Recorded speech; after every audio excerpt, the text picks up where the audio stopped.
부산시는 일자리가 부족한 청년들을 위해 청년 창업 지원 제도를 꾸준히 추진해오고 있습니다.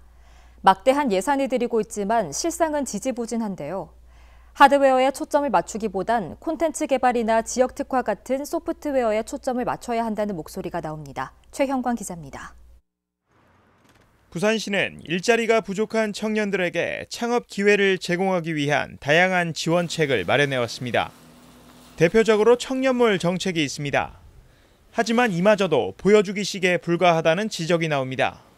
부산시는 지난 2018년 전통시장 2곳에 청년몰을 열었습니다. 당시 국비와 시비를 포함해 약 15억 원의 예산을 들여 국제시장에 609몰이 출범했지만 이곳은 불과 1년 만에 12곳 모든 점포가 문을 닫았습니다. 서면시장 내 청년몰 역시 중소기업청 공모에 선정돼 문을 열었지만 지금은 17곳의 점포 중 2곳만 운영 중입니다. 대부분의 점포를 청년몰 활성화에만 초점을 맞춘 채 인테리어 비용이나 임대료 지원 등 가게 문을 여는 데에만 지원을 집중한 것이 주요한 패착이 됐습니다. 하드웨어적인 부분, 건물을 어떻게 그럴듯하게 이렇게 지어놓고 안에 있는 채워진 소프트웨어적인 부분들, 콘텐츠가 강화가 되지 않고 실질적으로 그 부분들을 적용을 하고 싶지만 이게 반영이 되지 않습니다. 전달이 되지 않고 그래서 폐쇄적이라고 하죠. 그런 부분이 있다 보니까 아예 꿈을 펼칠 수가 없다라고 생각을 하고.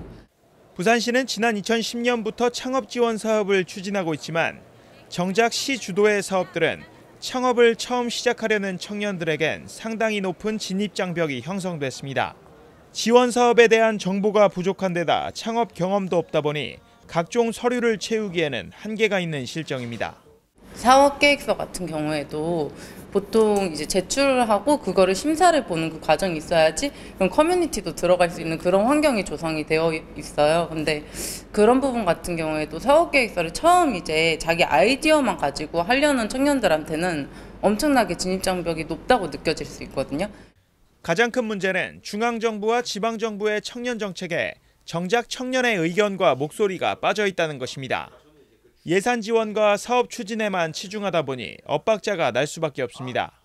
이것을 해결하기 위해서는 우리 중앙정부의 정책과 지방정부의 여러 가지 맞춤형 정책 그리고 우리 지역사회의 참여가 필요하다고 봅니다.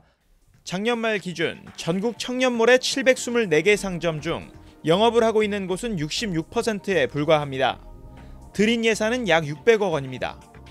청년몰이 지역에 뿌리내릴 수 있도록 지역 특성에 맞춘 콘텐츠 마련과 사후 관리가 필요해 보입니다. HCN 뉴스 최원광입니다.